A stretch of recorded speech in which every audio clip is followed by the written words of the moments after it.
Welcome back, everyone, to episode 9 of PK's Place. Hope everyone had a great weekend. Hope it was a lot of fun. Excited to be back at it for this next episode.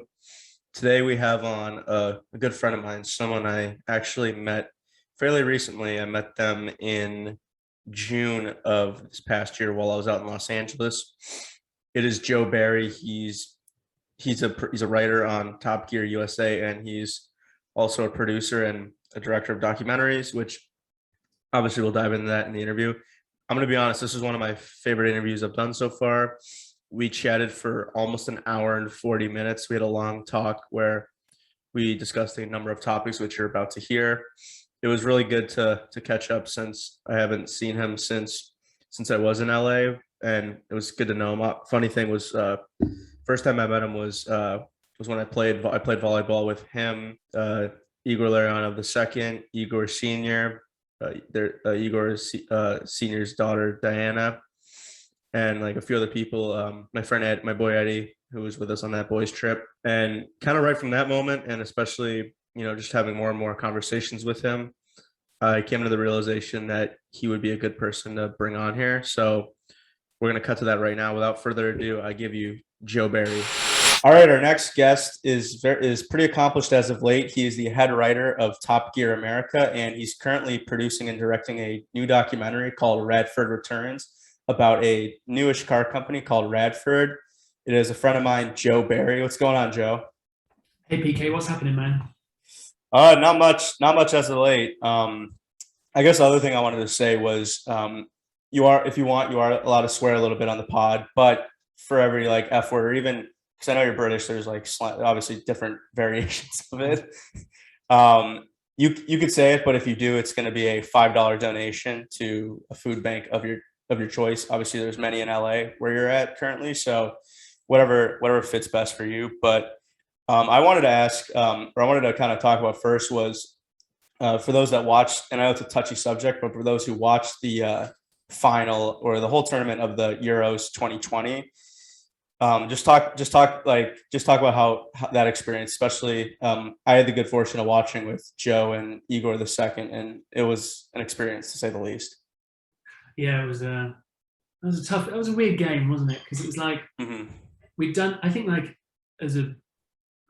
I'm like almost 30 years old, and that's the farthest obviously we've got in a competition for I think 55, 56 years or something like that. So it's been a long, 55 years. So even for people twice my age, it still is a hell of an achievement and kind of a crazy thing to see the boys doing so well.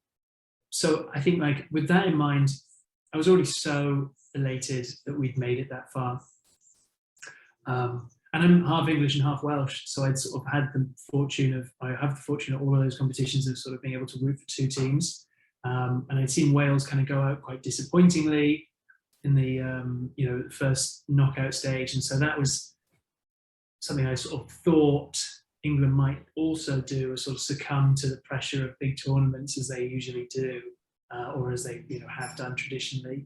But they didn't, and they did really, really well. They made it all the way to the final, which was already, for me, like getting into the final was like winning a final. Like when they beat Germany, that was insane. Ukraine, it was like, wow.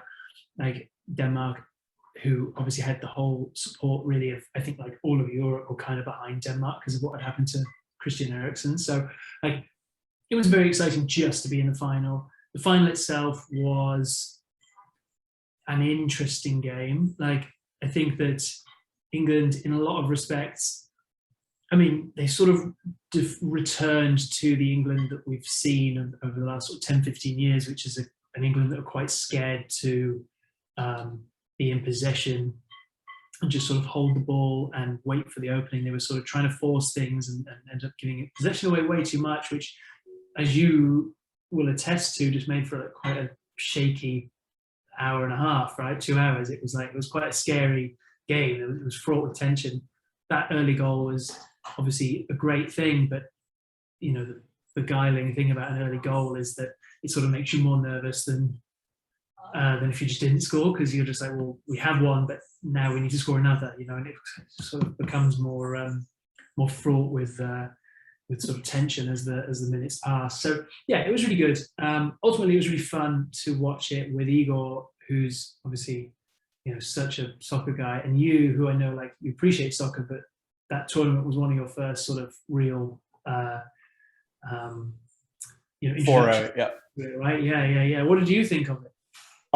So obviously I haven't really watched much of the Euro tournament. I've watched the World Cup here and there over the years, and the World Cup's obviously a phenomenal tournament, which I was just thinking about. To me, it's crazy that instead of waiting like basically 12 to 11 months for it, you have to wait like, I think 14 or 15, because for those that don't know, the World Cup in 2022 is going to be in Qatar.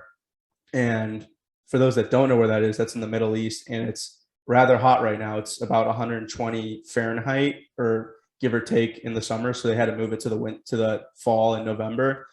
But yeah, the Euro tournament's awesome. There's a lot of good games. Like obviously you had Switzerland shock France. Everyone was like, oh, like France is this great team with Pogba, Mbappe, and Mbappe was the one who choked with the missed PK there to lose it. But yeah, I mean, I thought with the game, like I was telling Igor in the hours after the game, I thought, like, I just went through so many emotions in that game. It was nerve wracking. It was intense. And like you said, England scores that first goal and Wembley's going crazy. It's full crowd. Everyone wants it to come home. But yeah, you talk about putting yourself on your heels, and they were back on their heels that whole game pretty much. Yeah. And then obviously, like, I think the main thing people have been saying is Southgate, the coach, has made questionable decisions during that game. And especially I think it was Rashford, putting like two of the guys in late in the game when they were cold. And then they ended up missing penalty kicks after. And not only that was unfortunate, but I just think it's unfortunate that English fans not only behave the way they did, but especially online toward those three players that missed. Yeah. I think it's uncalled for, personally. Of course. Yeah. No, that was, the great shame. And again, it's a sad truth that England fans have a reputation of getting out of hand, whether that's physically when they're in visiting cities, or, physically when they're in their own city. Like you say, the final was at Wembley and they trashed it, before and after the game. So, it's awful. Obviously, physical damage is nothing compared to the sort of, as you said quite correctly, that the sort of vitriolic racism that those non-white players felt after the game. It was all horrible, and it really put a tinge on the whole experience. And I think it has irrevocably damaged our chances of hosting a competition in the coming years. I think we were bidding for the 2030. I don't know if would that be the Euro. I think that's the Euros in 2030. Can't remember. I can't think if that's the Euros of the World Cup. I'm pretty sure it's the Euros. I don't think we'll get that now, and quite rightly in some respects. But it's a shame, because it just means that there'll be another generation of like young football fans that won't get to see these huge games, without having to travel hundreds of thousands of miles or whatever. I don't know. How do you think it compares watching like a big football game, in relation to watching like a big hockey game? Like what do you think are are there any similarities or differences? Like, what's the main sort of takeaway you had from watching the football? Like, did it sort of feel familiar to you, or was it like a new experience? Honestly, it felt pretty similar, and mainly Igor's and his dad, they've mainly talked about the similarities with the control of like the ball or the puck, and just how it's played like in the mind. So no, it was very similar. Obviously, with hockey, it's smaller surface and a little bit quicker pace of play. But I think for those that write off football, or as we call it here in America, soccer, if you write it off and say it's boring, we highly disagree. I think you should actually give it a try, and you should come back to it and watch it again. Like, especially like, I know Igor explained to me the Euros. It's almost like a better version of March Madness, because March Madness is a fun tournament, but with the Euros, I think it's better because these countries get so invested in these teams, and like you said, like with England, like the heartbreak of defeat, and obviously like Italy, like, hate to say it, but like the exuberance when they win, like it's just what makes it more enjoyable, in my opinion. Oh yeah, absolutely. And I don't know, it has a really interesting effect at national level as well. Like I remember when we had the Olympics in London in 2012, we've been awarded those Olympics, I don't know, 8 years before that or something like that, because it obviously takes a long time to build up the infrastructure and everything. So I remember like from the moment that it was announced that London would host the Olympics, which may have been like 2004 or 5 or something, right up until it began, everyone was like, this is going to be a disaster. It was like it's like a very British thing to be like, this is going to suck. We're going to do terribly at this, and we're not going to be able to host it correctly, and things are going to go wrong, and all this kind of stuff. And there was huge delays with building all the stadiums, and they were like, they had to like displace people from low socioeconomic backgrounds who sort of lived in that part of East London for generations and generations. They had to displace them. The government moved them out and bulldozed their homes to build this big sports park, which again everyone was sort of there was a lot of mixed emotion and feeling on. And so the whole thing for years prior had this sort of storm cloud over it, of it, this is going to be a disaster, And the day it started, like the opening ceremony was so incredible, so inspirational, and it celebrated Britain so well, both Britain as a historic entity, of which there is lots to celebrate, but there's also lots to be pensive about. Britain has a pretty rotten history of colonializing and all that kind of stuff. So they celebrated the great bits. They weren't afraid of sort of touching on the not so great bits, and it also celebrated like Britain in the modern era and our inclusivity and our diversity in cultures and whatever else. And then we went on to have like an amazing Olympics. The Olympians obviously did so well because they had home support, home advantage, whatever, which, as you'll know, as an athlete, has a huge effect on your performance. So yeah, and it was incredible, and it really lifted the spirits of the country, like massively. And that summer was like a very exciting summer to be in London. I think I just moved there, and it was like really exciting. Just had a really good buzz about it. And I think that again, like it's such a shame that I know that so many of the games were held in England at Wembley, and that's great, and it was obviously coming out of a pandemic. It was obviously really cool that people got to go and see live sport. For a lot of people, I think that was the first instance that they got to go to like a big mass event in 18 months. But still, I think it's a real shame that it's probably hurt our chances of getting like the imagine if like Euro 2030 was hosted in England. It would be so exciting. It would be such a cool for like the young footballers now who are coming through the academies, if they had that to focus on as a not only their club careers, but hey, if you hit your marks and whatever else, you could be in contention for the England squad at your home Euros in 9 years time. That would be so exciting. So overall, that experience, that final, was cool. It was brilliant in one respect, kind of sad in another respect.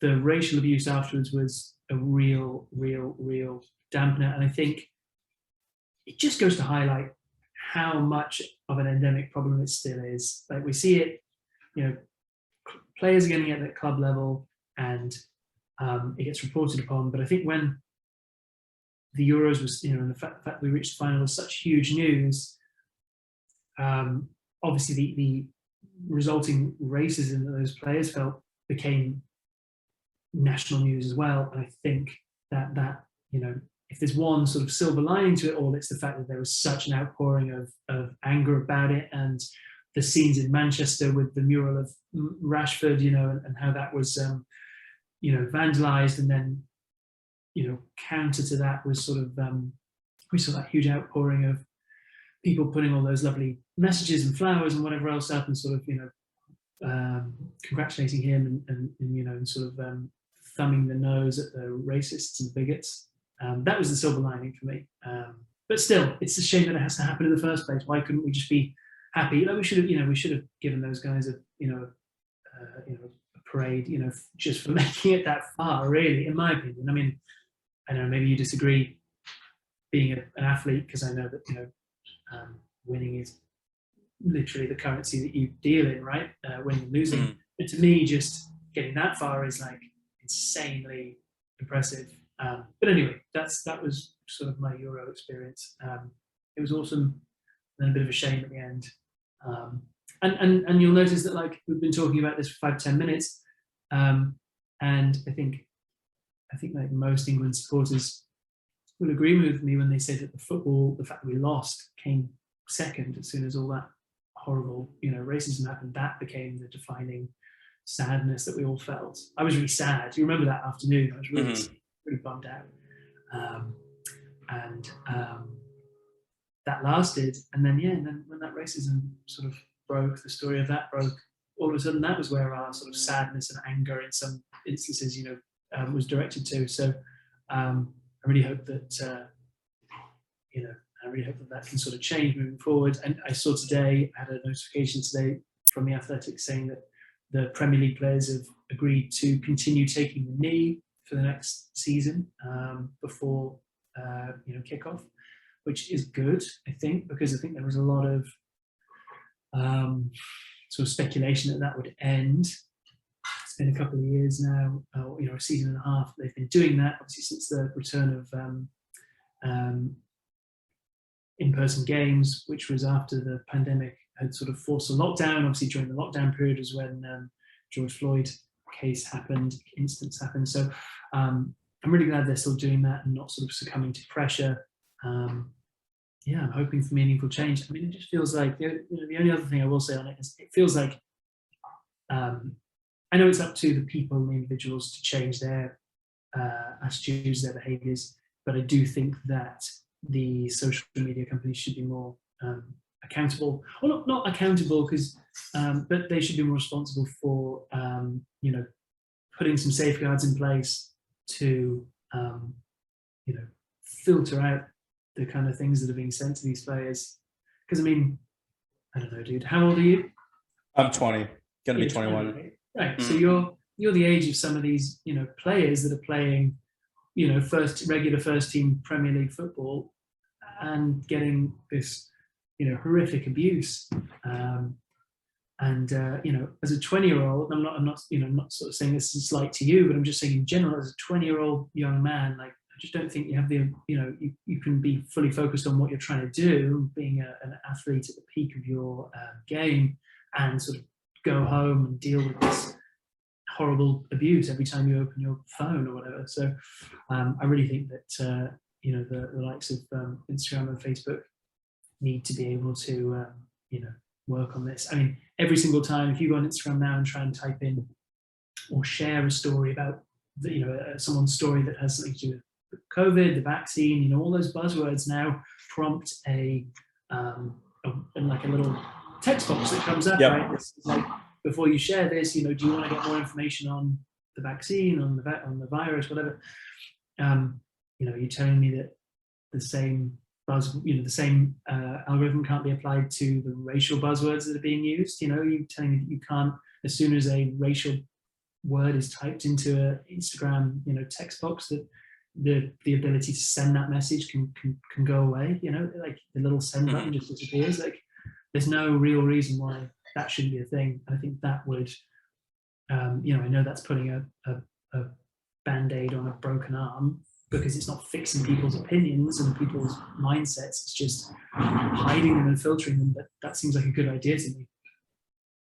Yeah. So I guess obviously there's a lot to unpack there, but I think with Rashford, what's unfortunate is, so for those that don't know, Marcus Rashford on Man United, he's done a lot of charitable things in the community, and to honor that, they put up a mural of him.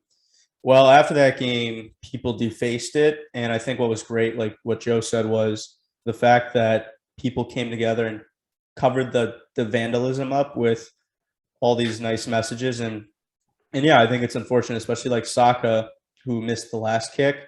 He's only 19 years old. Like, I feel like people forget that this kid, like, he's not even in his 20s yet. Like he's so young, and obviously people don't take into account of that. And I just think that it's unfortunate that people have to resort to going online to making comments like that. Like, to me, like, it'll never amaze me. It always amazes me how people get so bent out of shape over certain things, yet they have 5 minutes or 10 minutes to comment something on Instagram, Twitter, like especially Twitter, where you have 280 characters, where like you have to think to yourself, by me, what does this do by me commenting this? Or what does it do by me saying this? It really accomplishes nothing.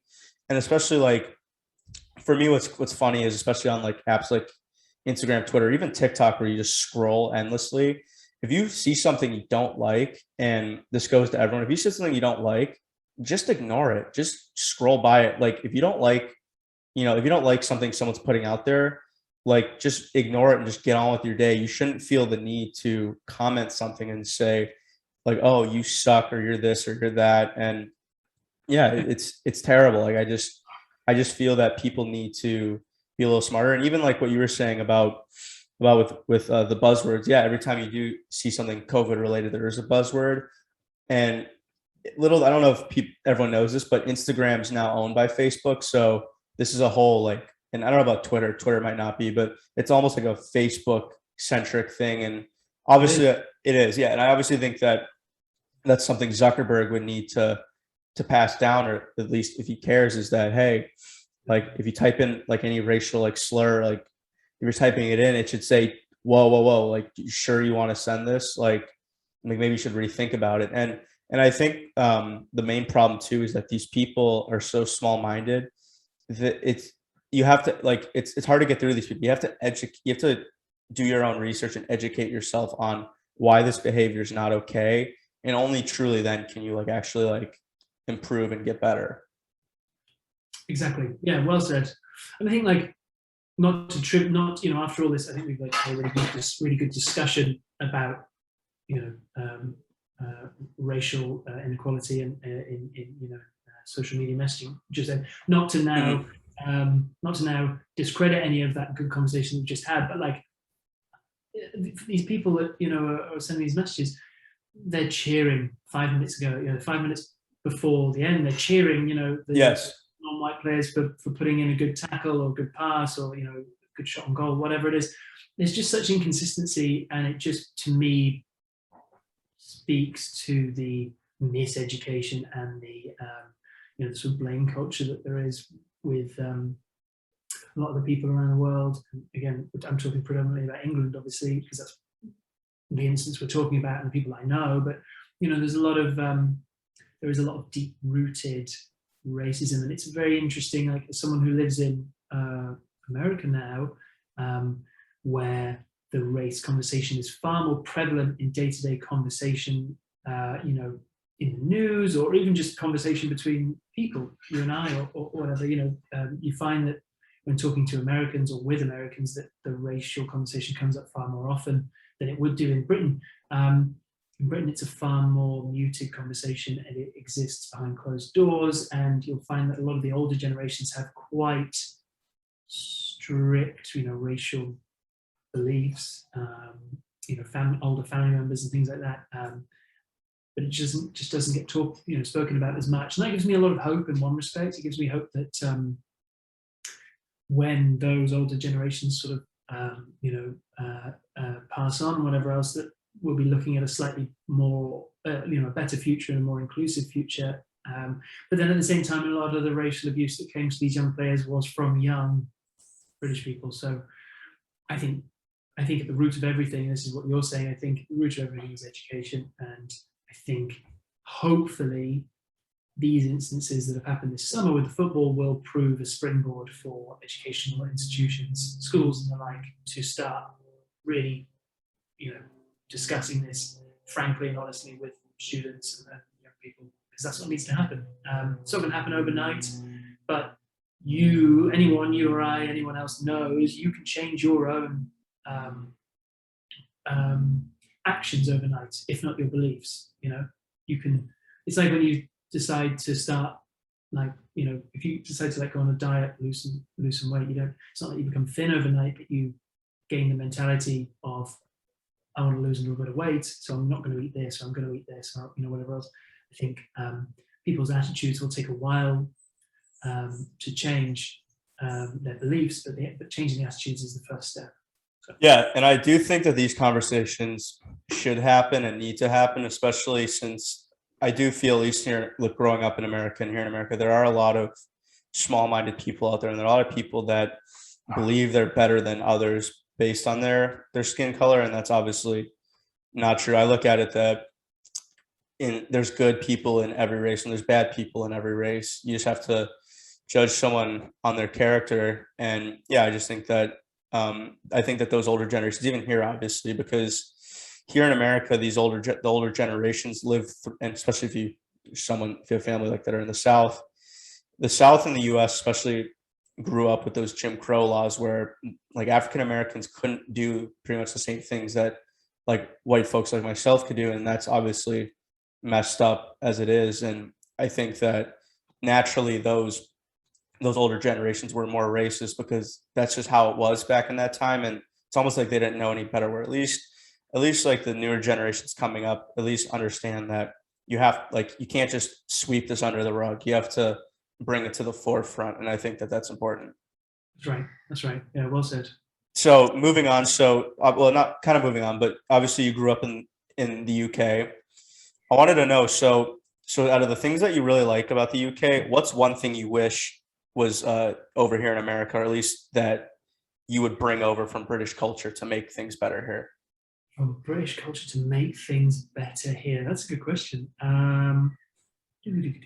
It's interesting. There's a real dichotomy in British people. In one respect, we're quite open, we're very honest, we're very willing to sort of look at our own flaws and our own kind of failures and misgivings and whatever else. But on the other hand, we're very emotionally very sort of I'm reticent to say shut off, but we're very sort of guarded. We're very, there's like a very sort of like, the sort of old adage of like the British stiff upper lip, right? Sort of holding Mm-hmm. your nerve, not holding your nerve, but just sort of keeping quiet in the face of adversity and whatever else. Whereas here in America, weirdly, it's the sort of opposite of that, whereby Americans and some of the, not to paint everyone with the same brush, but my sort of summarization of Americans is that nothing's off limits. Everything's sort of can be discussed freely, and like even just like walking down the street, you'll sort of hear people on the phone talking to whoever they're talking to, and just offering the most sort of revelatory pieces of information about their personal lives or whatever. I always used to think, like when I was a kid and I was playing like Grand Theft Auto, and I'd be like you'd be like walking down like on in San Andreas or whatever, and you'd be like going down the street and you'd hear the sound bites that the people in the game were like talking. They'd always be saying these like crazy things, and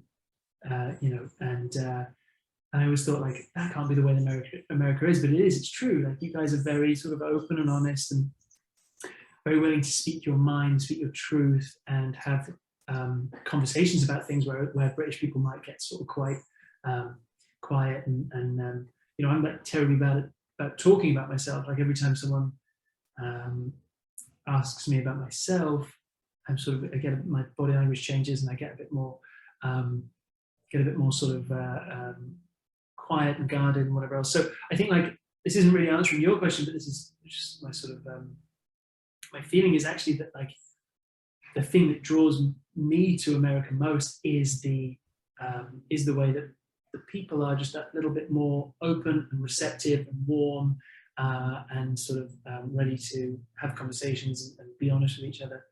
But to answer your question about things from British culture, I don't know. I mean, I will say that I think that there's a far greater community spirit in England than I've experienced here in America. And maybe that's just because I live in LA, and LA is obviously an interesting town. It's not really known for being the friendliest city on earth, I suppose. Although it kind of like weirdly is. There's a lot of level friendliness. If you were sort of walking down the street and you like see someone walking a dog and you say, "Oh, it's a lovely dog," they're going to say, "Oh, thank you so much," da da da. But in London, if you are on the tube and you're or if you're a young man on a tube and you see an older person getting on the tube, you get up and off from your seat, and same with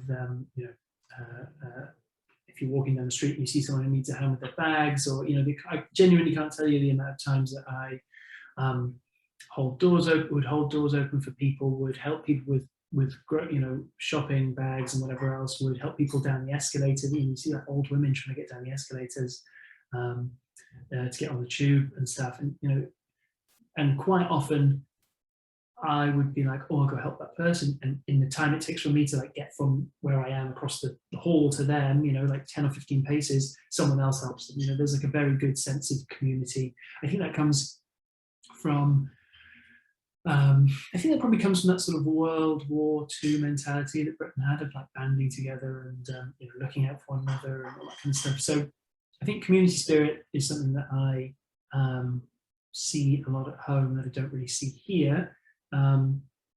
But that's probably also generational. There's probably also something to be said about that being something that the older generations brought into far more than us. I know that we sort of exist in a far different world to the one that our parents and grandparents grew up in, but certainly we were always taught in England, like, you've got to look after people around you that need help. And so, yeah, I think that would be the thing. Beyond that, I don't know. I think that everything else is pretty good. I mean, I think we'll all agree that like between living in England and living in America, we live in two of the greatest countries on earth in terms of countries that look after its people. And I feel very lucky to have lived in London and Los Angeles. It's two really awesome places to live. Yeah, I think that's well said. And I guess one thing I've always thought about British people, and I'm not just saying that because I have you on here, but I love British people. I find them very, very charming. And I don't know if it's because the accent, like I'm a big fan of a British accent. I think I'm speaking for a lot of Americans on that. But yeah, I just think British people are very charming. They're very, and I know you might say, oh, well, maybe it's my accent, but I feel like British people, they just, when British people speak, they just speak with, they sound so intelligent when they speak, and they're very proper, very well spoken. And I do appreciate that about British people. And I think I would say Los Angeles, and obviously having lived there too, I would say, yeah, there are a lot of friendly people. I would say like the one area of the country where you might get a little more people that are rude, and I mean this in no disrespect because I've lived there, but if you're in the Northeast, like especially if you're in like Boston or New York, that's mainly because out there people are more like go go go. It's not like as laid back as LA. It's kind of more like hustle and bustle. So people don't really have time for certain things, and that's where they might feel a little more agitated. They might feel like like New Yorkers are like, that's why they always say like forget about it, or like they always have that kind of sense that they don't really have time for things just because they're obviously caught up in it. But yeah, I think another thing I think that's pretty cool about British culture, I think that there are so many great British actors out there. Like there's some of the best ever. So I was going to ask, who are some of your favorite British actors? Wow. Yeah, I think that's a really interesting point. And it obviously sort of starts to creep into my area of work as well, my industry, in terms of the skill that has come about in the last sort of 10 or 15 years in the industry in terms of actors and whatever else. When like the Marvel films, when the Marvel studios decided to take their franchise, and the vast majority of those films are shot in England, shot in the studios around London. When that decision was made, I think it gave a huge boost to British talent, on-screen talent, actors and actresses and whatnot. And like you look now, and like there's barely a film that doesn't have, as one of their leads, a really good British actor of some description. Even ones that are pretending to be American, which I always find, really funny. For me, I really like. So I make documentaries and sort of TV shows that sort of straddle a strange line. They're not reality shows because they are scripted. I'm talking about like Top Gear, for example, and the Grand Tour. the car shows, they're adventure shows, they're sort of journeys and travel log shows, but they are sort of, you know, reality based in that sense. So my working experience with actors is very limited, which means I get to just sort of sit and enjoy them, you know, as a punter, rather than like when I watch documentaries as a documentary maker, I'm constantly looking at the faults in them and stuff. So yeah, I have a vast appreciation of actors. I really like British comedy, and so the people I like are people like Peter Capaldi and Steve Coogan, and you know, people like that, Rob Brydon, and Monty Python was huge for me. So those guys, you know, and I know they're all of those are like, you know, I've just listed a whole armful of, you know, white males between the ages of 40 and 80. So that maybe isn't the best answer in terms of I should be thinking of some new actors to talk about, but I certainly think that, like, for me, those guys are my favorites.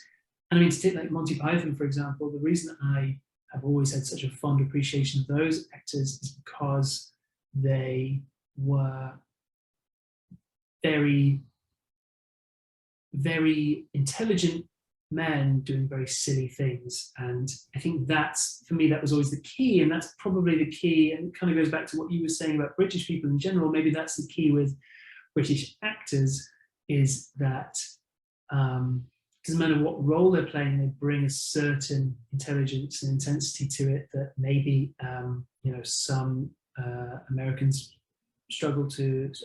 actors struggle to grasp, because I think, like, quite often with American actors, it's about being over the top, about being quite brash. And like, for example, you know, all of the Monty Python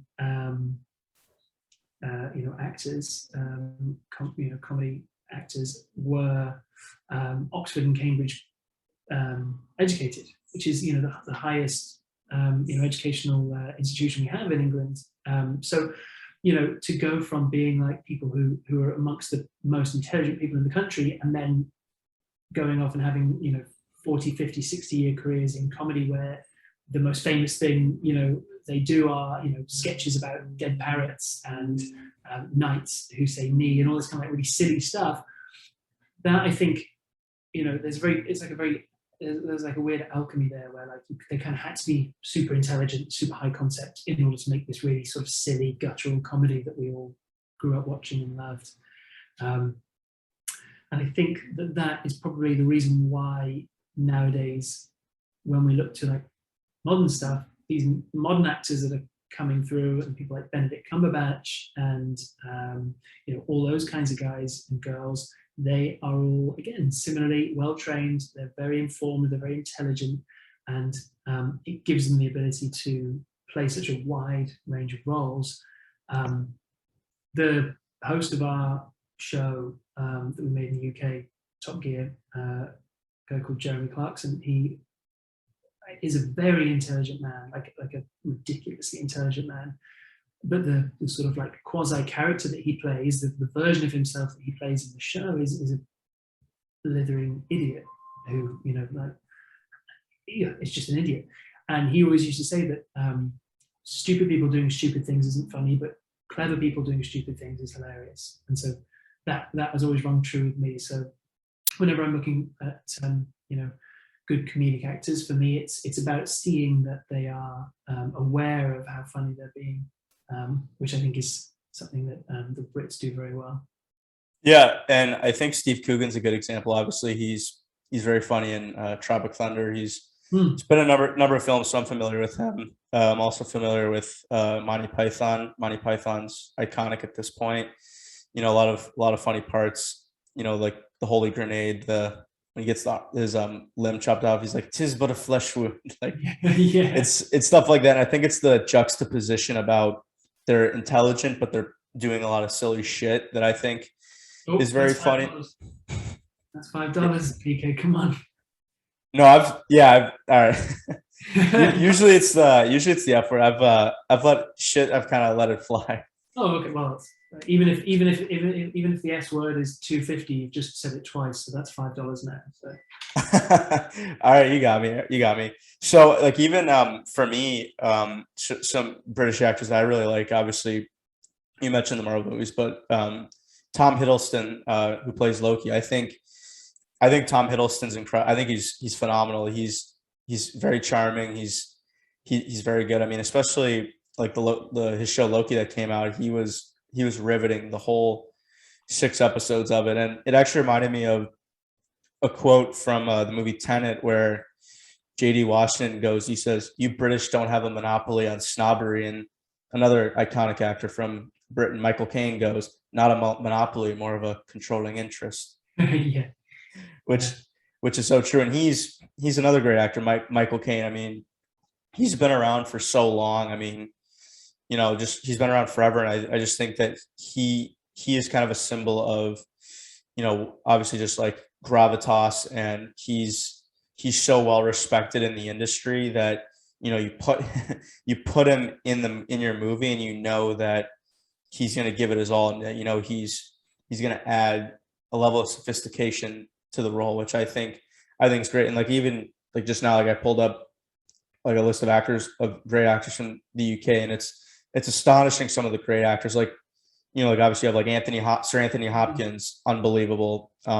Idris Elba, he's actually another personal favorite of mine. He's phenomenal. And even the one thing that's interesting is like Christian Bale, like obviously starring with Michael Caine in those Nolan Batman films, but it's just funny how so many people here thought he was American because his American accent, and even does it in American Psycho too. Obviously the part of the word that's in the name, but his American accent's phenomenal. Like you would never guess otherwise, but no, he's from Wales. Like he's and it was the same with Dominic West and Idris Elba, who you mentioned in The Wire. Right? The Wire came out,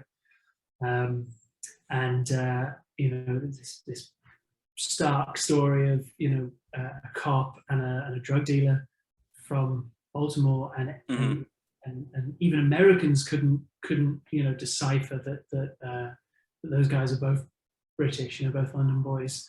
I think there's a phenomenal attention to detail that goes into that, and when you like, it's an interesting question. I hadn't really thought about it, but when you asked it, you're quite right. The level of acting talent that we have is incredible. I mean, unbelievable. But yeah, Britain's got some pretty special talents. Unbelievable. And I guess another example too is Tom Holland, who's now Spider-Man. I feel like if you were to ask people like who have never seen him in interviews, you would think, oh, he's American because obviously he plays Spider-Man. But no, he's almost as British. He's as British as it gets, and obviously like growing up in London. But yeah, it's honestly incredible. And I guess this might sound, I don't know if this will sound foolish, but for me, my first kind of foray into British acting and British filmmaking, I feel like as most kids or most people my age was Harry Potter, especially since the Harry Potter films, obviously like the books are set in England, so it makes sense, but just the foray into it. And I think if there's one thing about those movies that I think is remembered, is just how incredibly acted they are. I mean, especially like, I think it's no secret, and I'm not saying this disrespectfully, but child actors as a whole are not the best. But the fact that they got, especially that main three of Daniel Radcliffe, Emma Watson, and Rupert Grint, along with the other child actors in that first movie, I think it's 20 years ago now, which is honestly crazy. It's been that long. It's insane. But those three are really good as child actors, and they only get better. I just think that's my first introduction to watching British actors, and I was like, wow, they're incredible. Yeah, it's a pretty amazing legacy that Britain has on cinema, I suppose. It's interesting, I was reading something the other day that was talking about, it was sort of posing the question of whether or not, and this isn't just Britain, but whether or not the world's sort of great minds that in times where we didn't have television and YouTube and all that kind of stuff, whether those people might go off and write books write sonnets, do dissertations and sort of like progress the sort of the intellectual elements of understanding in like the cultures. How, like, because of TV and film, because of how engrossed we all are in TV and film, those great minds are growing up and moving into, oh, like, I want to tell stories, I want to be a TV maker, I want to make a film, I want to be an actor or whatever. And so this piece, I think it was like a piece in the Guardian or something, was basically saying that if you look at people who are actors and not necessarily like singers and people who have like that sort of like talent from the minute they are sort of born, but sort of people who've had to go and work and craft a talent to tell a story, to be the best at what they do, those are like amongst the greatest minds in our society nowadays, because that's the avenue, that's the sort of primary creative and intellectual avenue you can go down, if you sort of are that way inclined. So I think it's quite interesting, and I think that actors get a lot of flack, and people call them, a lot of like, names, and you say this, you're just an actor, she's just an actor, whatever, and just assume that, they sort of rock up on set, say a few lines, have an expensive lunch in their trailer and go home. But actually, I think when you look at it, there's amongst some of the sort of most interesting and greatest people that we're producing as a society.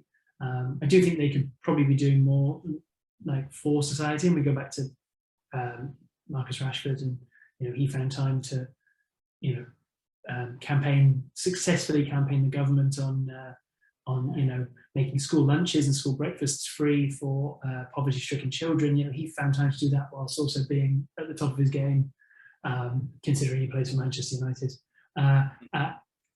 His sport, I think actors could probably do a little bit more, and I know it's sort of an old, washed up stereotype in terms of actors who want to save the world and and campaign for loosely campaign for climate change things. I think they could probably be doing a little bit more, but on the whole, I think they're a pretty incredible group of people. They are, and I think especially like especially back in the day, like, yeah, obviously like before TV was really a thing, or movies. Obviously, like you mentioned, like sonnets, and I think the other thing that popped into my head was plays, because at least for the English, like in the UK, they obviously had a lot of plays, especially from someone that some of the listeners may have heard of, William Shakespeare. And like Shakespeare obviously wrote a number of plays. So obviously, not only from, which honestly seems like it seems so long. Like I can't believe like that was the 1400s. Like it seems like a million years ago. But yeah, so like you had those plays, so people obviously were able to reenact those plays, and like even if like when radio was a thing, people could like reenact those plays. So you at least had that before TV was a thing. But yeah, I guess even transitioning to, I guess, Top Gear. How'd you get involved with Top Gear here, and did you watch the UK version before you joined? Yeah, I mean, I grew up loving Top Gear, loving cars. My dad is a builder, but has a good mechanical mind, and has always sort of had a car or a bike that he's been renovating, and restoring. So, when I was a kid, I remember him having a couple of old Kawasaki motorcycles, and then he had a Jaguar. I think before the Jaguar, he had a oh my god, what did he have before that?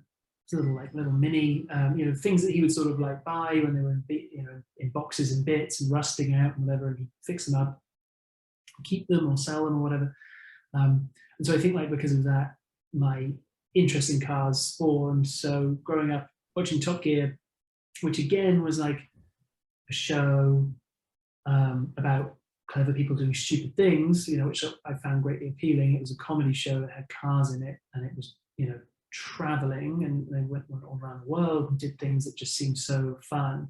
For someone who grew up in I grew up in a very rural, very boring, sort of sedentary area of England, and to see people going off and doing these fun things, being really, funny and driving cool cars and whatever, that always struck a chord with me. And so when I went to university, I went to film school in Sheffield, and I always knew that cars, traveling, you know, documentary-ish, but not sort of boring, stuffy documentaries about, you know, I don't know what, boring stuff. That wasn't quite where I was at, but I wanted to do something in that sort of vicinity. So Top Gear was always the challenge. And so with when I sort of finished film school, I moved down to London and got a job in TV.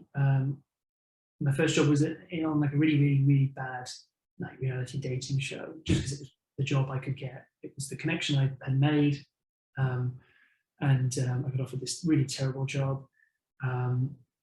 But I sort of said to myself that like every job I move on to, I'm going to try and get closer to Top Gear.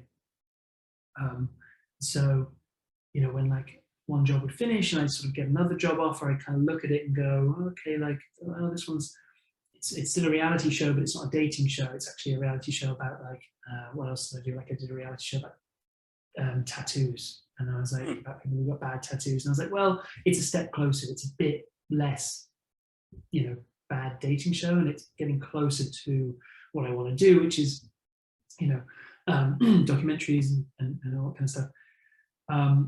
And it sort of paid off. Like I ended up doing the first sort of break I got, I think was like, I had lots of breaks.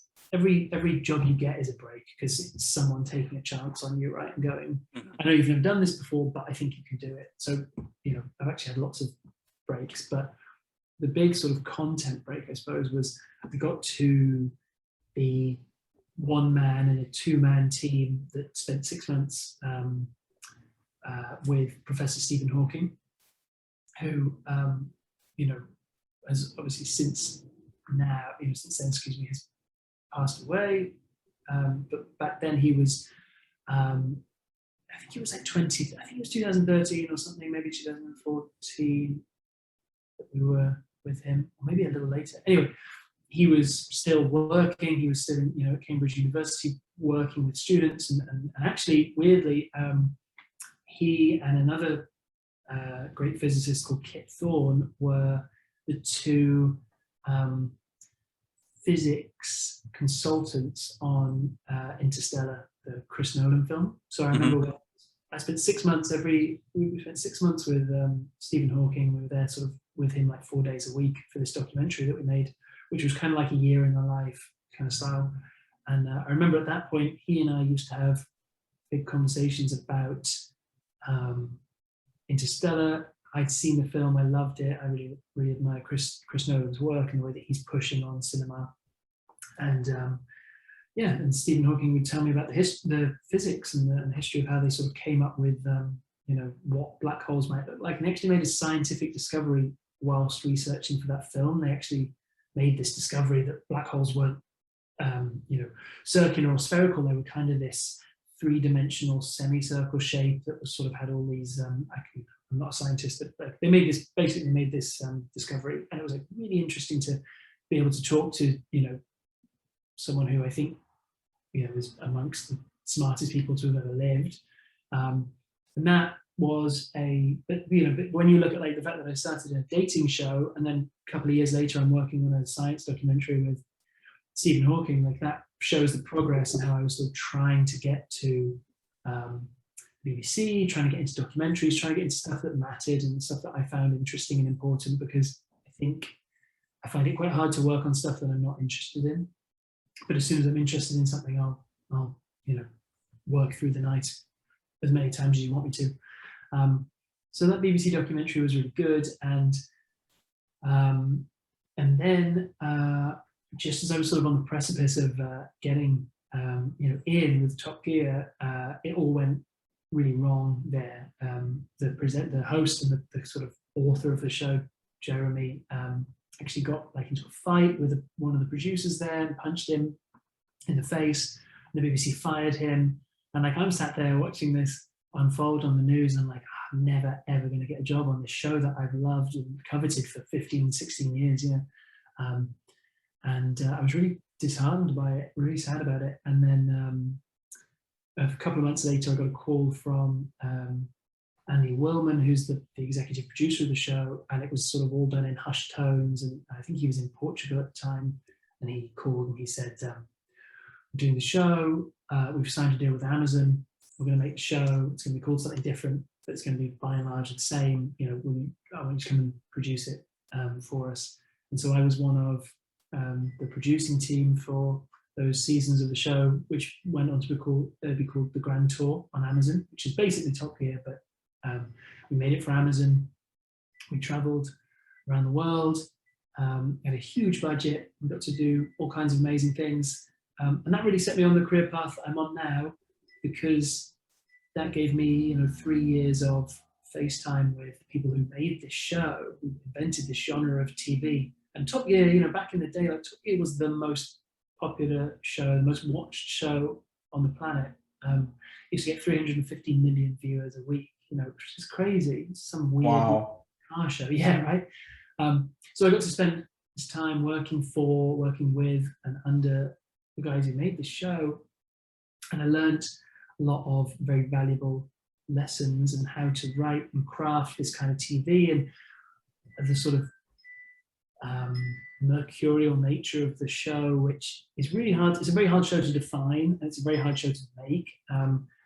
And so, yeah, I did my time on that, and then I came and moved here to the States. I took a job at another company called Petrolicious, which make sponsored content for YouTube for around the car space, and I was working on that really happily as a producer and a director. And then I found out that they were doing the BBC America had commissioned Top Gear America here in Los Angeles. It was going to be produced, and I was like, well, I don't know who they're working with, but I live just up the road, and I've made this show for 3 years, so I'm going to try and get in touch and see if they want me. I was like, I sort of saw an opportunity to get back into a brand that I really loved, and I sort of bothered a few people from Top Gear back in the UK.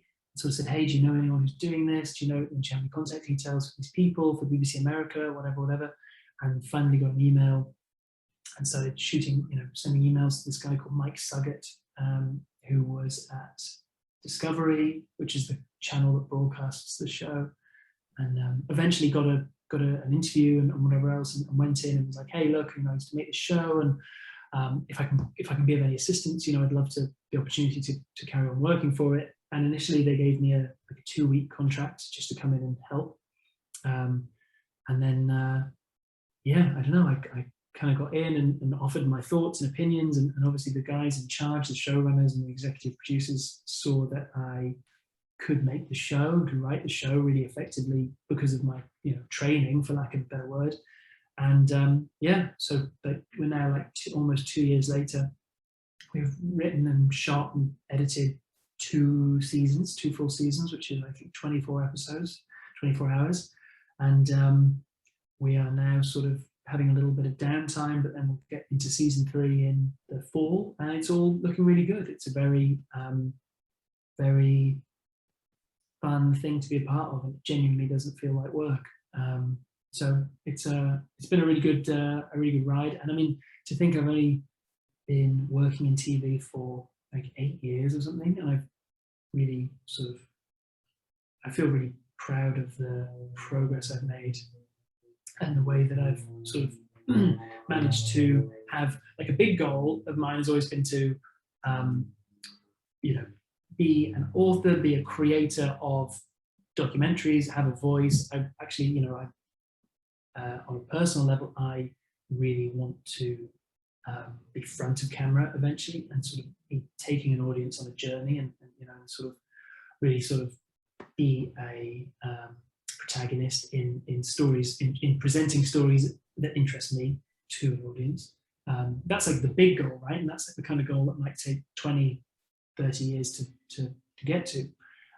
But within that, I've always had small goals, and I've always assessed my life on a year-by-year basis. And I found that to be a very effective way of making things happen. So rather than, because as a 22-year-old or whatever, you move to London, if you want to be if you know that your end goal in my instance, it's like this like documentary presenter who sort of has creative control over like the stories you're telling. You know, you're literally on the ground in front of the camera, talking, interviewing subjects, doing whatever. If that's your end goal, to stand there in London as like a 22-year-old without a job, that goal seems terrifying. It seems like it's, you know, so far in the future, you've got so much to learn that I think a lot of people, if you sort of have that goal and that's your only goal, you don't really have those sort of step ladders to success, and it sort of can be very daunting. I think I've seen a lot of people like who want to be directors, or want to be writers, or whatever. If that's their only goal, which is fine, but if that's sort of, they don't fill in the blanks in the middle and accept that you have to go and do things that you don't want to do, and you have to learn, and you have to make mistakes, then, you know, they can sort of run quite quickly into trouble where they don't really know which way to turn to get to their goal. I've always used this system of having year on year, having goals and targets, and that's been really effective to me. So in the early days, it was get from like reality dating shows to documentaries, and I did that in a couple of years. Then it was getting onto Top Gear, and I did that. And then when I was in Top Gear, it was like, okay, learn how to write the show, learn how to direct the show, produce the show, learn how to be effective. Because even, you know, because then, you know, even then I knew I wanted to be a host someday, and like, to be a good host, I think you have to, or to be a good creative, I think you have to understand the stuff that goes in behind the scenes. So I think like learning to be a good producer will help you be good to a producer when you have a producer working for you, you know, and you'll give him or her realistic goals and expectations, and you won't ride him too hard if he, you know, screws up or whatever, because you'll have experienced what it's like. So setting these goals for me has always been really big. And it was like, I remember coming to America with Grand Tour in 2016 or something, 2017, and thinking, okay, when this show ends, I think I'd like to move here and try and work here. And I set that as my goal, and I made that happen, you know, over the course of a year or so. And even more recently, you know, I did Top Gear. I've just been doing Top Gear America for almost 2 years, like I said. So my goal at the start of this year was, okay, go out and, you know, you can carry on doing Top Gear, but go out and do something else, go out and make something else. And to that end, you know, I'm now producing and directing this doc on a new old car company called Radford, which is a really cool project because it's sort of back to pure documentary making, and it'll be another thing to sort of do and learn from, and I'm sure I'll probably make mistakes, and I'm sure out of that will come another set of goals, whether it's, okay, go and make another documentary, but correct the things you did wrong, or you know, or do the things you did better, you know, whatever. So yeah, so that for me has really been like my career, in as much as you know, working, whatever else. And then aside from that, I've tried to contribute to the shows I've worked on with ideas, and sort of not be afraid to, even like when I was really young and had no business sort of saying to the people in charge of creative, like, oh, I've got an idea, you know, I would still do it. I would make a point of going like, hey, I know that like I'm just a researcher, or I'm an assistant producer or whatever, but I've had this idea. No problem if you think it's terrible or whatever, but I just wanted to sort of show willing. And I think that as a creative, and that's kind of the only thing I ever knew about myself, was that like, I know I'm creative. I know that you can put me in a situation and I can be creative and come up with something that's going to sort of benefit, you know, whatever we're doing. I think when you're creative, but you're faced with having to go out and earn a living and learn a craft, and sort of get into quite, like, sometimes you find yourself in quite non-creative roles. Like, you'll be, like, again, to go back to the you know, the thing of like, if you know that eventually you want to be a presenter or whatever, those years in the middle of between, you know, getting out of film school and becoming a documentary presenter, those years in the middle that are, you're producing shows that you don't like the people you're working with, you're like, producing means, in a lot of instances, means filling out paperwork, it means booking hotels, it means booking flights. Like, that's just really boring. And I think if you don't satisfy your creative like tendencies and your creative urge while you're doing that boring stuff, you can get quite disillusioned quite quickly. So I've always tried to be creative in one way or another. even when I've been doing, quite remedial work. But luckily now, the sort of benefit of that 7, 8 years later is that I am like a creative who gets paid to be creative, and I get calls to help write commercials and do things like that, because now my currency is my creativeness. But I knew it would take time for people to sort of see that, because it would take time for people to give me a chance to do that. So I've been very lucky, and I'm actually now, this is probably the first point in a while, in a few years, where I'm unsure of my next move. I don't know what my next goal is. I think it's probably to try and be front of camera and try and sort of start presenting those stories that I want to do, but it's a big jump. So that's kind of where my head's at for that. But up to now, it's been really good. It's been a really fun ride. It's allowed me to travel the world. I've been to, a lot of really amazing places, met some awesome people, and I would like to carry on doing this for as long as possible. Yeah, for sure. I think for me, at least, the one takeaway that I have from what you were talking about with your journey to now would be, honestly, when you're starting out, so just get your foot in the door, because that's what you did with this lame dating show, or this bad, awful dating show that you were on. Even though it wasn't the best, at least you got your foot in the door, and then Mate, you worked on yourself. Yeah. You couldn't be more right. And I think like I didn't say, but like the story of how I got that job. So like I left film school, and like film school's obviously awesome. It's a great time because you get to 3 years to like make stuff, right? So you're just like making documentaries, you're making films, you're writing stuff, and it's awesome. It's like a great time to like read and learn and work out who you're going to be as a person. But I think there's like a really dangerous false sense of security that you can fall into when you're in college, because you are living with people who are all the same as you, meaning that they're all students as well.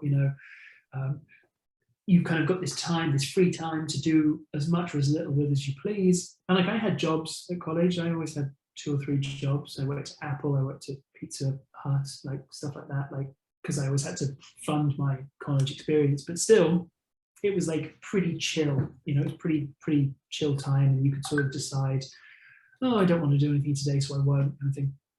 So I think with that in mind, like a lot of creatives get into the very sort of dangerous territory of thinking that when they leave college, that's what life's going to be like, and they've got to just sort of, if they wait around, someone will present them an offer, and that's because that's what college was, right? College was waiting around until your professor said, oh, go and do this, or I think this is a good idea.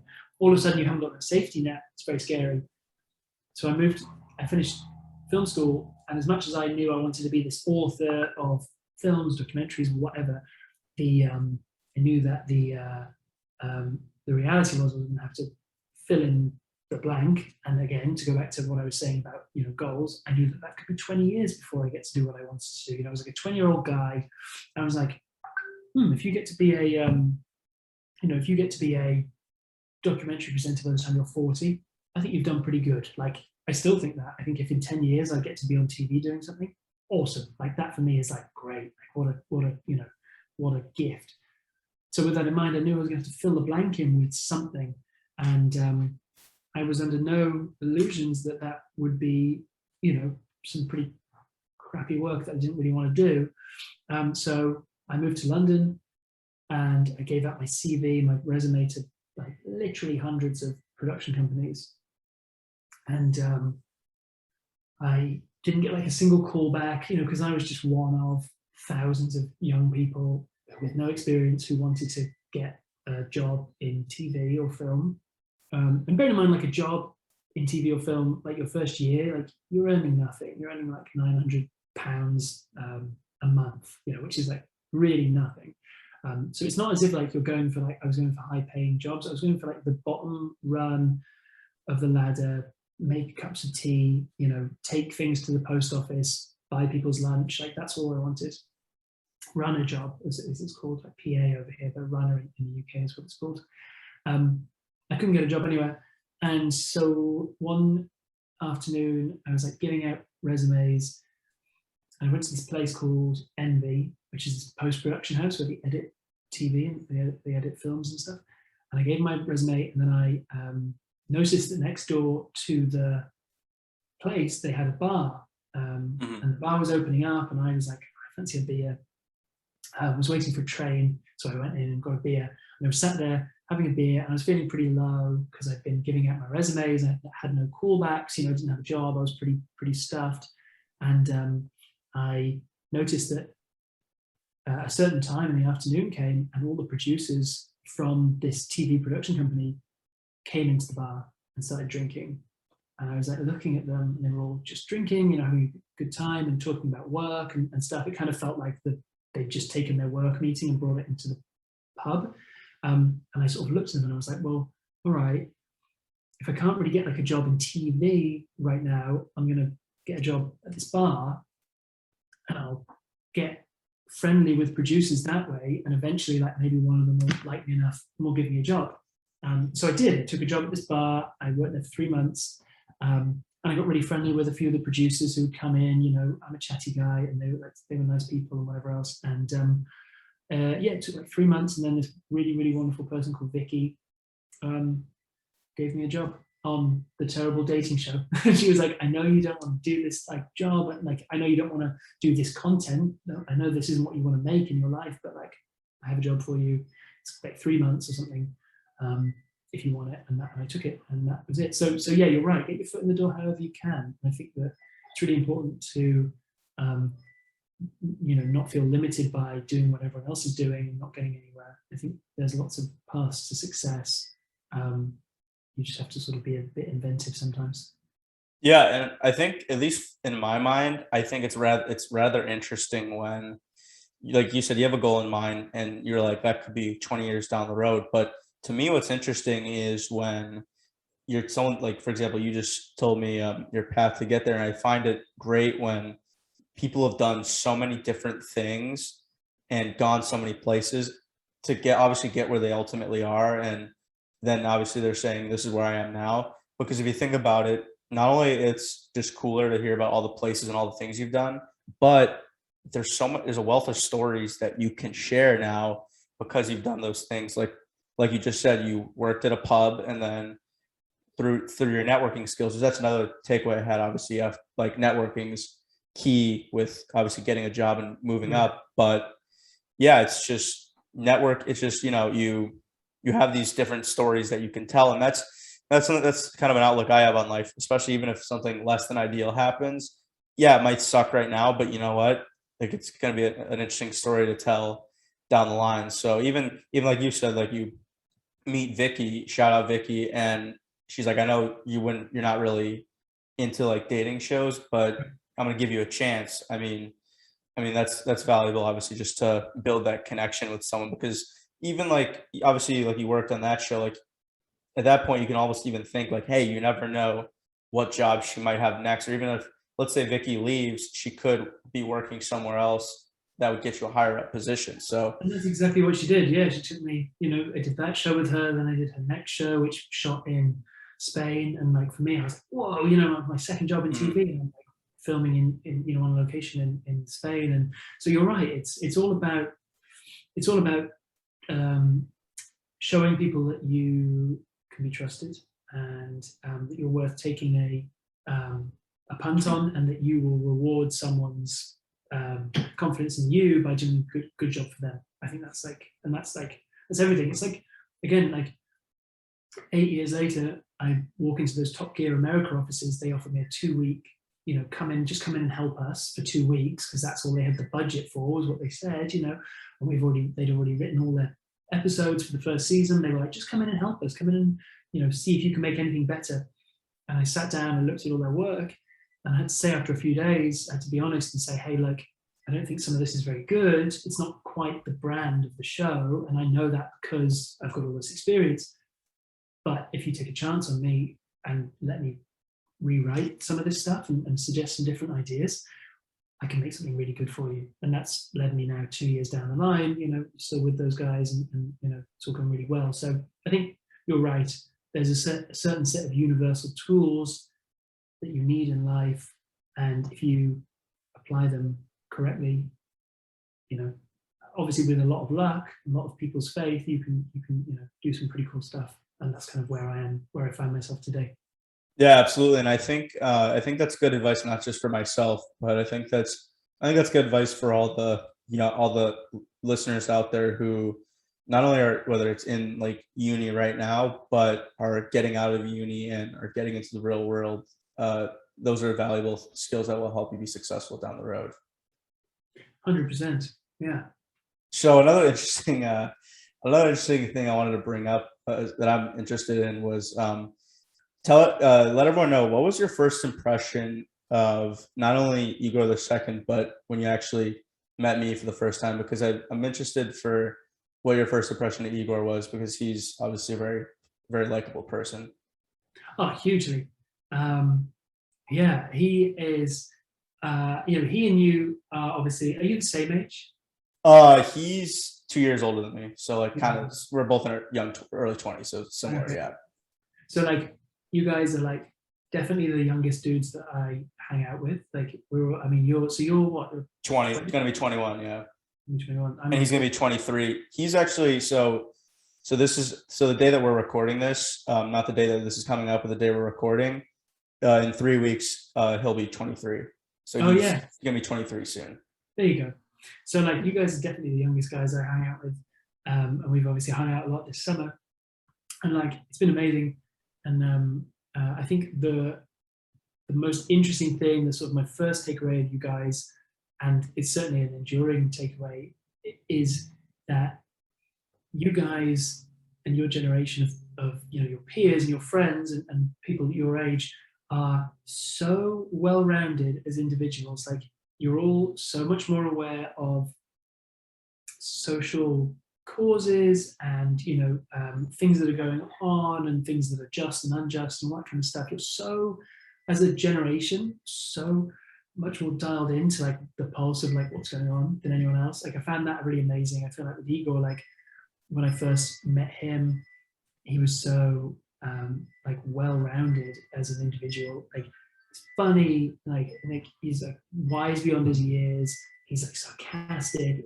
He can be like bullish when he needs to be, but like really nice when he needs to be and stuff. Like he's a very interesting example, I think, of how the generation to generation as a culture, as a society, we're getting better. Like our grandparents, we all love our grandparents. They're amazing people. They built the countries that we live in a lot of respects. In England post-war, it was our grandparents that sort of picked the boomers that sort of picked the countries up and worked the jobs that needed to be worked and created all the industries that we now rely on, whatever else. My parents' generation, they were a really interesting bunch, and they sort of brought the slightly prosaic sort of old school ideals of our grandparents, brought them forward. They taught us, my generation, I'm a millennial, and I think millennials come in for a lot of flack, but I think they're like a good generation, pretty good generation.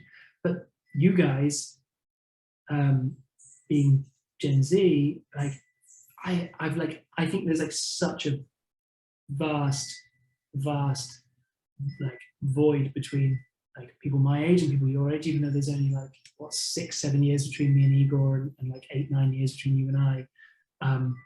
Like you guys just seem so much more aware of everything that's going on culturally and politically. You're so much more inclusive than a lot of millennials, and I think you guys are really awesome. It's been a really interesting summer, and it's like taught me a lot about not only you guys in your generation, but like me and my generation, hanging out with you guys. So it's been really good. It's been really interesting. Like you, for example, you have such like amazing work ethic. You're like obviously hockey's first and foremost, but you also work. You're doing the podcast. You're like trying to sort of like inform and educate people, entertain people, give yourself opportunities that are there to be taken if you just take them. And I think that's like really amazing. I think you guys are awesome. It's been a great summer. Thank you. I appreciate those kind words. Yeah, I would say it's been fun too. I mean, obviously it's been a great interview, and obviously you're very smart and very, very talented, obviously in your space, and you have all that wealth of experience. So yeah, it's been good. learning from each other. And the one comment that you made for me that was interesting was, for those that don't know, it was me, Joe, Igor's sister Diana, and Igor. We were at a restaurant in LA, Great White.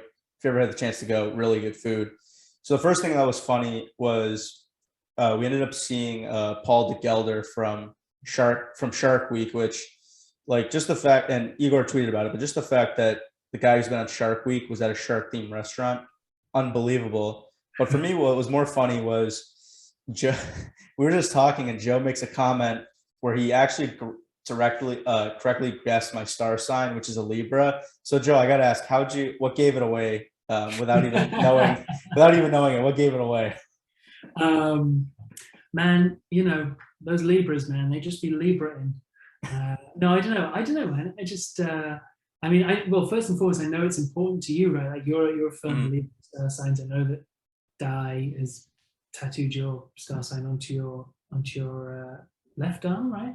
Let's see this. Yeah, let me see. It's kind of hard to see. Those watching on YouTube can kind of see it. It's at an awkward angle, but yeah, no, she did a good job. She did. She's she's a good girl. But yeah, I don't know, man. I mean, you're just, and again, I think it comes back to like what I was saying about you and Igor and that generation. Like, you guys are just so, you put yourselves out there so much more. And maybe that's going back to our first topic of conversation. Maybe it comes down to like, you guys are like young Americans, whereas I'm like a British person. Like, I could just tell there's so much more of you on display. Like, even when I first met you, you showed me so many of your personality traits that like it was very clear to me, who you are. Whereas like I feel like British people and older people keep things quiet and whatever. So yeah, you're the poster boy for the Libras now. Yeah, I was just shocked. Like, I was like, for those that don't know, I was just shocked that he actually got it right. Because like I feel like some people, when they guess it, like they just throw anything out there, but he said it, and I'm like, how'd you know? Like, it was honestly insane. I was like, what? It was crazy. I'm glad it's had a lasting impression. Oh no, of course you did. So let's play a quick game. So the game I'm gonna play is gonna be start, bench, cut. So obviously I'm gonna give you 3 options. We're gonna do cars because you're a car guy. Okay. So you're gonna tell me which 2 you're gonna keep, which is obviously starting. Like, it's like, for example, for football, it's like you start a player, you bench a player, then you cut a player. So we're gonna do it with cars. So the first one I have is Jaguar, Aston Martin, and Land Rover. Oh, but it's such a hard. You've chosen 3 beautiful British brands that just make my heart happy, make my heart sing. It's going to be so hard. I think that's an interesting one. British car companies are sort of, I mean, what would be a good analogy? I don't know. They're kind of like, well, British car companies are kind of like my football team of choice, which is Liverpool, right? Liverpool were like the most successful club in British football history. And like growing up, everyone used to say how amazing they were in the 70s and the 80s, this kind of stuff. But then my entire like living, like the whole time I've been alive up until last year, they sucked. They were like, they won a few things, but by and large, they were just like disappointing. And that's exactly the same with British car companies. And all 3 of the companies that you have given as examples there have had periods where they've really sucked. Sadly, I fear that Jaguar are in one now. They're in their little period of not being that good now. So I think, despite my love for them and the fact that my dad has Jags and we're like a Jag family, I suppose, I'd cut Jag because nowadays they don't really do anything that interests me. Aston Martin, on the other hand, I mean, Aston Martin have been bankrupt 7 times in their history. Like, they're not a good company. Like, as a business, they're not good. But they are under new ownership now. They're racing in Formula 1 for the first time in 60 years, which is really cool. And they're making some incredible cars. So Aston Martin are my starters. Land Rover, I love old Land Rovers, and some of the new ones are really nice as well. I think the new Defender is a really smart piece of kit. So they're my bench. I think Aston Martin, Land Rover, and then sadly, sorry Jag, but your cut? Yeah, I'd have to agree with you on that one. For me, like Aston Martin, the reason I'm gonna start Aston Martin is my main when I think of Aston Martin cars, I think of James Bond.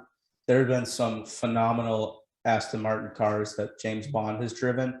Like it just gives off the like sleek, stylish vibe of the car.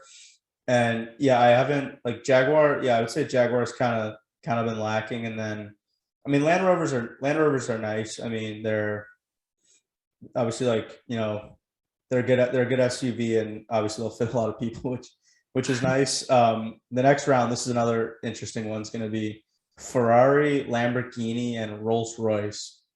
Okay, interesting. This is more interesting because these are three brands which are all huge, like obviously hugely important to the car scene, and people love them.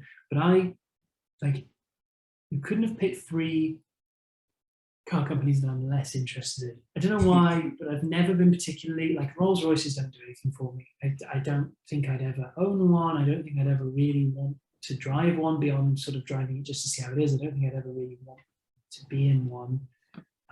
I've been in one and I didn't really enjoy it. Ferrari are obviously incredible, but they've always been they're the long time adversaries of British car companies like Aston Martin. So for that reason, like when I've watched Formula, like the whole time, my whole life I've watched Formula One, and I've always hated Ferrari because they were the adversary to the car companies that I liked. But they make unbelievable cars. And Lamborghini are, it's like, Lamborghini's a sad one, right? Lamborghini's kind of like Miami. Like it would be really nice if it wasn't for the people who were there. Like, Yeah. like it's a really cool place to be, but the people of Miami kind of ruin it.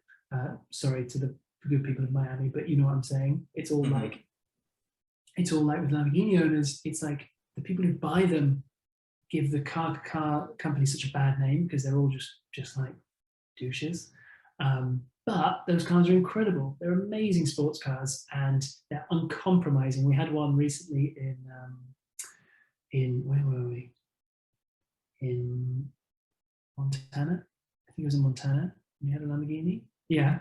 And it was insane. It was like a fighter jet on wheels. It was like the most incredible place. The most incredible car, sorry, to have in that place because those roads were just long and winding and like, there'd be huge, great big straights. We filmed on like a straight road that was 4 miles without a single turn. Wow. The speed you could get in the Lamborghini was like insane. So, okay, so we're cutting Rolls-Royce because who cares? We're gonna have to start Ferrari because they are Ferrari, and we bench Lamborghini because they make some pretty cool stuff, but they're driven by idiots. I think that Miami comparison is actually not only funny, but it's actually pretty true. But again, so I'm gonna have to agree with you again because Ferrari. The one interesting thing about Ferrari that I've always stuck with. Have you heard the quote about what Ferrari says about what's said about Ferrari owners and like why there's no Ferrari commercials? So in case you don't know, the quote is the reason there's no Ferrari commercials is because our crowd or our demographic doesn't watch TV. By owning basically by implying by owning a Ferrari, they have better things to do than watch TV. And then yeah, so Rolls-Royce, they're nice cars, but honestly, I don't know if I could see myself owning one. I feel like a Lamborghini is just cooler. And I guess what's interesting is going back to the Nolan films, Bruce Wayne drives a Lamborghini, and it turns out it's the Murcielago, which I think in Spanish is translated to bat, right. Which is just a great detail. But it's actually that car in that movie it's very nice. So I like it. And then the last round is actually interesting because it's a mix of European cars and there's an American car company thrown in there. So I got Tesla, Audi, and Volkswagen. Another reason I picked these is because also these companies are entering. The last two are entering the electric car space, where Tesla's kind of been dominating for the last few years. That's right. Okay, this is a good one. Yeah, it's like undoubtedly Tesla were giving us a version of the future in which electric cars are king. And I think this is where like people in my industry, or rather, when I say my industry, I mean the car industry, because I make car programs currently. People are split. Opinion is split, and I think there's absolutely a world where electric cars and gas-powered cars can coexist. I think we need to get away from the idea that electric cars are cars. They're more just like transport devices, because they're not cars in the sense of like what we're excited about. Like, look at the car companies we just discussed, Ferrari, Lamborghini, right? But those cars, like, quite often they don't have radios, because you're not supposed to sit in a Lamborghini and enjoy the radio. You're meant to listen to the engine. You're meant to feel and smell and experience the car. There's none of that with the Tesla. So I don't think any true car guys are excited by Tesla. You can be excited about the fact that the new Tesla Roadster will do 0 to 60 in 1.8 seconds, and that's like Formula One speed, and that's amazing. It's a party piece, and it's probably quite dangerous to give anyone who walks in off the street with 50 grand in their pocket that kind of speed, but it's amazing. I get that. I respond well to fast cars, so that's exciting for me, but I'm not excited about those cars as like things and objects. But having said that, I recognize that they are like amazingly powerful player now in the car space. They're worth more than all of the American car companies put together, Ford and GM and all those kinds of guys. So, they're amazing. But as a car guy, I could care less. So they get benched. Audi make some really, really, really, really cool cars. The RS6 Avant, which is the wagon, the fast wagon, is a 646 horsepower or something like that station wagon that does 0 to 60 in 3 seconds, and you could still have 2 or 3 kids and your wife and 2 dogs in the back of it, doing 185 miles an hour down the highway. So for me, Audis are cool. I'd love an Audi in the future, but my heart belongs with Volkswagen, because I've had Volkswagens in the past. I've had 2 Volkswagen Golfs, old GTIs from the 1980s. I love the Beetle. The camper vans are cool. And honestly, I just think like there's something really cool about a car company that manages to serve the people, and that's what Volkswagen means. It means car of the people in German. It was actually, weirdly, and obviously I don't agree with this, but it was it was a car company formulated under Germany's Nazi rule. Hitler wanted to sell the German people on the idea that every man and woman should be able to own a car. So he enabled Dr. Ferdinand Porsche, who went on to found Porsche in later years. He enabled Ferdinand Porsche to design a car called the Beetle, and they named it the Volkswagen Beetle, people's car. And that's the origins of Volkswagen. But anyway, that's not why I love them. But I do think it's cool that they're a company that make millions of cars a year. They make very, economy-driven cars, the Golf, for example. But they do cool little sporty ones that, people like me as a young man who's like into cars, buying a little Volkswagen Golf GTI that was like a tiny engine, tiny car, but it still went kind of fast as a kid. That was really exciting. So yeah, I'd have to say, it's hard though, because I do love that RS6 Audi. No, I'm sticking with my Volvo and my Volkswagen. So Volkswagen are starting, Audi's getting benched, and Tesla can sod off, because who cares? No, that's fair. So I guess like the one thing we'll disagree on, the reason I'll say I will marry Tesla is because since learning about electric cars, I mean, obviously it's cool. Like I love the revving of the engine, but I think as we progress in time, especially like the more and more fossil fuels we burn, it's obviously not good for the atmosphere. So I think we've had to pivot and say, what's a renewable source of energy we can use? Yeah. And I think electricity is great. So, and I guess for me personally, like, I guess I'm like, I spend so much on gas every week that obviously those costs would be cut with an electric car. And I don't know, I just think there's some cool features. Like, have you heard of Ludicrous speed or Ludicrous mode on Tesla?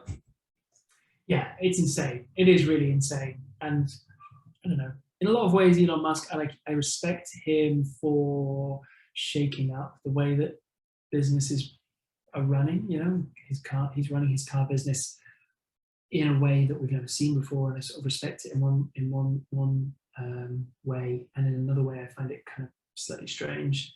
And I think he should sort of be a bit more of a traditionalist. But yeah, certainly when it comes down to things like Ludicrous mode and designs like Cybertruck, you know, it takes pretty hefty balls to put that stuff into production.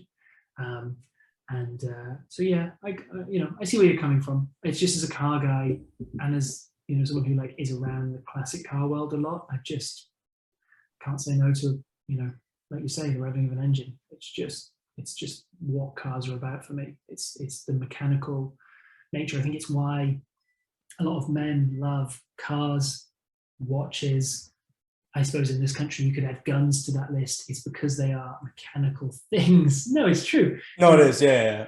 Mechanical things that you can look at and admire. You know, and like I love looking at watches and sort of feeling the heft and the weight in them, and especially like, you know, I have one that is an automatic timepiece and it has a clear crystal back, so you can see all the cogs moving around. And I don't know what it is, but there's some inherent atavistic like fascination we have with those kinds of things. And for me, that applies to cars as well. So that's why I'll sort of stick with. Yeah, no, that makes sense. That makes sense. And yeah, like and obviously, if I were the choice between a Tesla or Ferrari, I'll take the Ferrari 100% because the Ferrari is just, it's unbelievable. It's classic. It's unbelievable. But the other thing about Tesla for me that's funny, at least that I've thought of, the interesting things is, like, for example, you can go from Boston to New York, where normally you might have to fill up for gas once. You don't have to charge. You don't have to stop at all, which is great too. It's like you get to, when you charge it, you can just obviously like relax and like watch like Netflix or just chill while you charge it. And for me, what's the funniest thing is that you can take a USB with like whatever, and you can plug it in. You can create like whatever horn you want. So like one that I saw on TikTok that I laugh every time is someone did the meme of like the "you're not that guy, pal," and they did that as the horn. Yeah. And just like for me, it just gets me in my mind that like all the funny things I can come up with as my horn would be great. And obviously, and it's also, they get smarter over time. So even like when like the packs that would come out about self-driving, I think would be pretty cool. And I guess a little tangent is, I saw a YouTube video. This guy, like, there's a summon feature, so you can like summon your Tesla to meet you somewhere. So he was testing it out in Florida, and the car accidentally, like, I guess, ran a stop sign, and like a cop pulled the car over, and like the cop went to the car and was like, "What?" Like there was no one in the car. So the guy actually didn't get a ticket because he wasn't in the car. Like who's he going to give the ticket to? So I just thought that was funny that like that happens, and like it obviously brings up the question, which obviously is a whole other conversation about self-driving, but I think that self-driving, at least like in the future, can be a useful asset. So that's why I would say I would marry Tesla. The reason I would bench Audi is because Audi have nice cars, but like you need an Audi fixed, it's going to cost you an arm and a leg. Audis are so expensive to get fixed. It's ridiculous. So that's the main reason I'm at least going to bench them, even though I do like Audis, like the R6, like the R8, really nice cars. And I guess and I don't hate Volkswagen. Like Volkswagen, they've made a lot of really good cars. And I guess what's funny is when I was growing up, they had the do you remember the punch buggy commercial where like Volkswagen? Like me and my brother would just like we'd like sit on our doorstep and for like hours just punch each other every time like Volkswagens came by. So they have great cars. It's just, but when it's stacked up against those two, I would have to defer to those two. But Volkswagen makes good cars. Yeah. That's the thing with cars. Like for a lot of people, like young men and like people who sort of maybe struggle to find, I don't know, like a community to be a part of, like cars are a really cool, way to meet friends. And I've made a lot of really good friends, and our only commonality has been that we love cars, and we met at a car event, or or photography of cars, or whatever. So I'm really thankful to that sort of industry for that as well. It's a really cool thing to have in common with people, and there's like, you're never short of, much like sport, you're never going to be short of things to discuss because there's new cars coming out every week and all that kind of stuff. So Yeah, good game, PK. I like that. I enjoyed that. Thank you. I appreciate it. So one of the final questions I have is, who would you like to see me interview on the pod in the future? Hey, that is a big question. Well, I think like I'd be really interested. Like I've really been fascinated hanging out with you and Igor, talking about sports psychology. So I think you should try and get a sports psychologist on there on the pod and talk about what it's like to sort of be in the mind of an athlete, because I think like as much as you guys try and explain it to me what it's like and what kind of impact things like the pandemic have had on playing and all that kind of stuff, I think it would be really interesting to hear some of the sort of the theory behind that. So I think something on sports psychology would be pretty cool. Yeah, that would be. I think honestly, I wouldn't mind working with a sports psychologist myself, especially like as athletes. Like obviously, I think mental health is important, and I think that there's certain things that you would need to talk through. Not only just like, because especially like during a sports season, there's peaks and valleys. So I think that when you can get ahead of that and talk about like what can you do when you're in those lows to kind of bring you out of it and get back to those highs, I think would be key. So yeah, I'll have to obviously, if anyone's listening knows any sports psychologists that would love to chat with me, let me know. I might have to do some research on that. But yeah, Joe, thank you for coming on. It was great. And just the last thing also is, so Joe is obviously producing and directing the Radford Returns documentary. So keep an eye out for that when that releases. Obviously, I wouldn't mind having you back on to promote it when it comes out and to kind of dive into it. So yeah, Joe, I appreciate you for coming by and chatting. Definitely, man. Thank you very much for having me. Yeah, no problem. It was a good time. Big thank you to Joe Barry for hopping on this past episode. Honestly, this is one of my favorite interviews. Like I said in the intro, we had a lot of fun. We talked about a lot of good things. And what I mentioned in the interview that I just want to reiterate to anyone who is, going into college or university, or even who just graduated or is even going to be graduating as part of the class of 22. If there's a field that you want to get into, or even if there's a career you want, like especially how Joe had that end game of, I want to be a director and producer of documentaries.